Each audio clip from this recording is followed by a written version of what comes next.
guys, how are you doing today? I hope you're all doing well and keeping safe.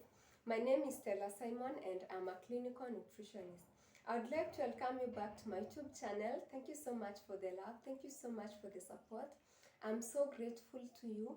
And if you're new here and you're watching my video for the very first time, first I'd like to welcome you, and I would also like to request you to please go ahead and subscribe. In today's video, I'll be sharing with you about the diet planning principles. And kindly, as you watch this video, please like the video. And I'll start by defining what a diet is. A diet simply means the actual food that an individual or group consumes so as to meet their nutritional needs. And we have quite a number of principles, and the first principle is adequacy.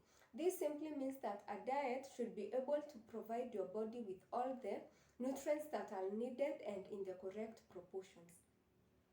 And when we talk about nutrients, we have the macronutrients and we have the micronutrients. For the macronutrients, here we have the carbohydrates, we have the proteins, and we have the fats. Then for the micronutrients, here we have the vitamins and we have the minerals. Then the second principle is balance. This simply means that when you're planning for your diet, there should be a balance between the various food groups. Do not consume too much protein while you're neglecting maybe the carbohydrates or the fruits and vegetables. Then the third principle is calorie control. And this simply means you should be in a position to control your food energy intake, and please try to be physically active. Then the fourth principle that we have is nutrient density, and this is a measure of the nutrients in a food. This is a measure of the nutrients a food provides relative to the energy it provides. For example, when we talk about the fat, 1 gram of fat, it gives us 9 kilocalories. When we talk about the carbohydrates, 1 gram of carbohydrates, it gives us 4 kilocalories. When we talk about the proteins, 1 gram of proteins gives us 4 kilocalories. Then principle number 5 is moderation. And for moderation, when you are consuming the fats and the sugars, please try to consume them in little amount or use them sparingly. Then the last principle that we have is variety, and this simply means that you are supposed to choose different foods from different food groups. Do not consume the same type of food each single day.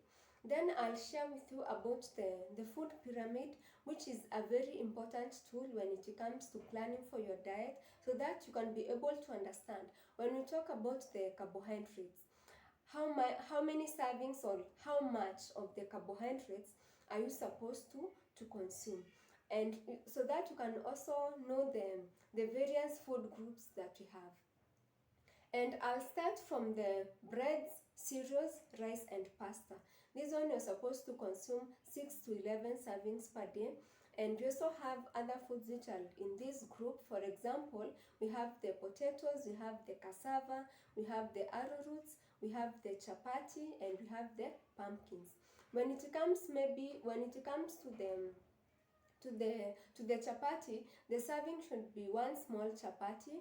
When we talk about the bread, it should be two slices. When we talk about the rice, it should be 1 cup, and 1 cup, that is the standard cup, which is 250 ml. So that is the unit of measure that you can use when you're at home. Then the next food group, we have the fruits and the vegetables. I'll separate them. For the fruits, you're supposed to consume 2 to 4 servings. And I'll give you an examples of the fruits. We have the apples, we have the mangoes, we have the bananas, we have the avocado, we have the grapes, and we have the watermelon. And the servings, maybe like if it's an apple, it's just 1 apple. If it's a banana, it's 1 banana. But if the banana is so big, you're supposed to consume half of the banana. Then when we talk about the mango, it should be one medium size mango. Then the next food group, we have the vegetables. And here for the vegetables, I'll give you some of the examples. We have the kales, we have the spinach, we have the broccoli, we have the amaranth, and we also have the cabbage. And the serving size, here you are supposed to use the same 250 cup, and half cup when it is already cooked. The 250 ml cup, that is 1 serving.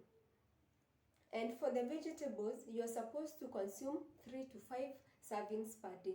But for the fruits and vegetables, even if you consume more, there's no harm.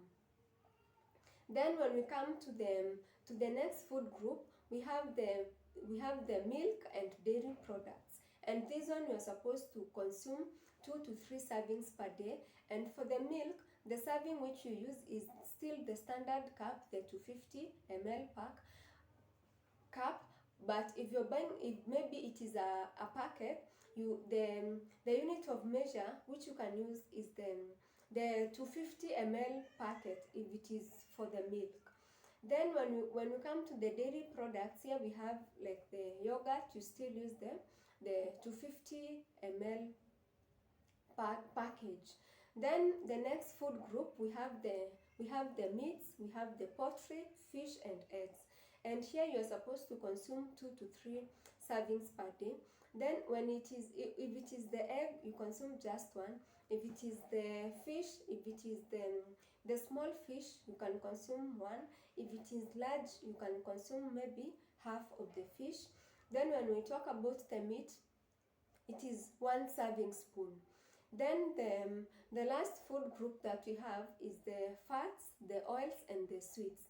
And this one you're supposed to consume in very little amount, or you're supposed to use them sparingly.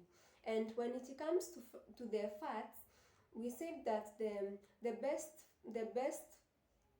best to use is the one which is liquid at room temperature. And I'll give you a few examples. You can use Elianto, you can use the canola oil, you can use the sunflower oil, or if you cannot afford those, you can still choose other brands. For example, if you are from Kenya, we have the Salit, we have the Golden Fry, as long as it is the one which is in liquid form, not the one which is in solid form. That is it for today's video. Thank you so much for watching, and please like the video. Please comment down below if you have any questions, and I'll be glad to respond to you. And in case you have not yet subscribed, please go ahead and subscribe to this channel. I'll see you on the next video.